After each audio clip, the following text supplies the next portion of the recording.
بسم اللہ الرحمن الرحیم۔ السلام علیکم۔ امید کرتا ہوں کہ تمام دوست جو ہیں وہ خیریت سے ہوں گے۔ ایک نئے ٹاپک کے ساتھ آپ کی خدمت میں حاضر ہوں۔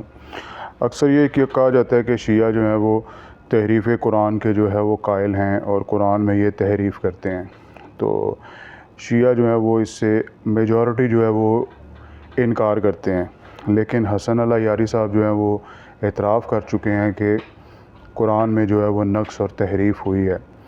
اب اس میں بہت سے سنی جو ہیں اپنے آپ کو کہلوانے والے، انجینئر محمد علی مرزا جیسے اور بابا اسحاق جیسے، وہ بھی یہ کہتے ہیں کہ نہیں جی، شیعہ بھی جو ہے وہ اسی قرآن کو مانتے ہیں۔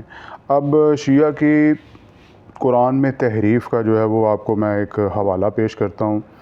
جناب یہ ملا باقر مجلسی صاحب کی کتاب ہے حیات القلوب، جلد نمبر اس کی 3 ہے اور باب نمبر اس کا جو ہے وہ 2 ہے، صفحہ نمبر 300 جو ہے وہ 61 ہے، اور اس میں جو ہے وہ 38ویں فصل ہے۔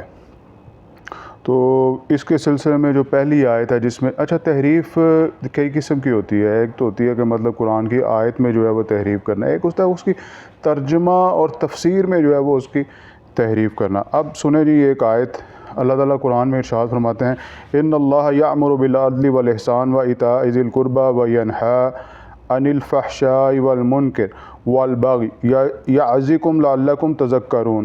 یہ جناب جی سورہ نحل کی آیت نمبر جو ہے وہ 90 ہے۔ اس میں اللہ تعالیٰ نے ترجمہ بھی میں حیات القلوب سے ہی جو ہے وہ پڑھ رہا ہوں کہ یقیناً خداوند عالم انصاف اور احسان اور عزیزوں کے ساتھ نیکی کرنے کا حکم دیتا ہے اور برائیوں اور ناپسندیدہ افعال اور ظلم سے منع کرتا ہے۔ خدا تم کو نصیحت کرتا ہے کہ تاکہ تم نصیحت حاصل کرو۔ اب اس کی تفسیر میں جو ہے وہ تحریف کر رہے ہیں۔ علی بن ابراہیم نے کہا کہ عدل سے مراد لا الہ الا اللہ محمد رسول اللہ ہے کی گواہی دینا ہے، اور احسان سے مراد امیر المومنین ہے، اور یعنی فحشاء اور منکر سے تینوں ستمگر جو ہے وہ ستمگار وہ جو ہے وہ مراد ہے۔ تینوں وہ یہ کس کی طرف اشارہ کر رہا ہے؟ حضرت ابوبکر، عمر اور عثمان کی طرف، ٹھیک ہے۔ تو یعنی اس امت کے فرعون اور حامان اور قارون، ٹھیک ہے۔ ارشاد القلوب حضرت امام باقر سے روایت کی ہے کہ عدل سے مراد توحید و رسالت کی گواہی دینا ہے، اور ایتاء ذی القربی سے مراد حسن اور حسین اور فرزندان امام حسین اور ائمہ طاہرین مراد ہیں، اور فحشاء و منکر سے مراد وہ لوگ مراد ہیں جنہوں نے اہل بیت پر ظلم کیے، ان کو قتل کیا اور ان کا حق غصب کیا، ٹھیک ہے۔ عیاشی میں امام جعفر صادق کے حوالے سے بھی جو ہے وہ اس طرح کی بات لکھی ہے۔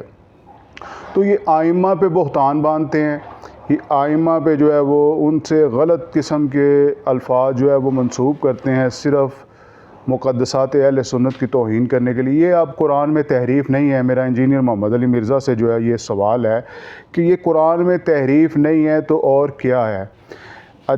حق غصب ہوا جناب جی، قرآن نازل ہو گیا، نبی کریم صلی اللہ علیہ وسلم وصال کر گئے، ٹھیک ہے۔ ابو بکر جو ہے وہ انہوں نے خلافت جو ہے ان کے بقول وہ غصب کی، تو یہ آیت تو اس کا شان نزول کیا ہے، یہ آیت تو اس سے پہلے کی نازل ہو چکی ہے، ٹھیک ہے۔ تو اس طرح کی جو ہے یہ قرآن میں یہ بے شمار مثالیں جو ہے وہ ان کی کتابوں میں بھری پڑی ہیں، لیکن بات پھر وہی ہے کہ ان کے پاس ایک بہت بڑا ہتھیار موجود ہے جس کو تقیہ کہتے ہیں، ٹھیک ہے۔ تقیہ کہتے ہیں، اور یہ تقیے کے نیچے جناب جی، اور تقیہ کو بھی ہوتا ہے نا جو سرانے رکھ کے سوئیدا ہے، وہ دے تھلے جناب جی یہ چھپ جاندے نے۔ اللہ تعالیٰ مجھے، آپ کو، ہم سب کو جو ہے وہ اپنے حفظ و امان میں رکھے اور صحیح جو ہے وہ عقائد اختیار کرنے کی توفیق عطا فرمائے۔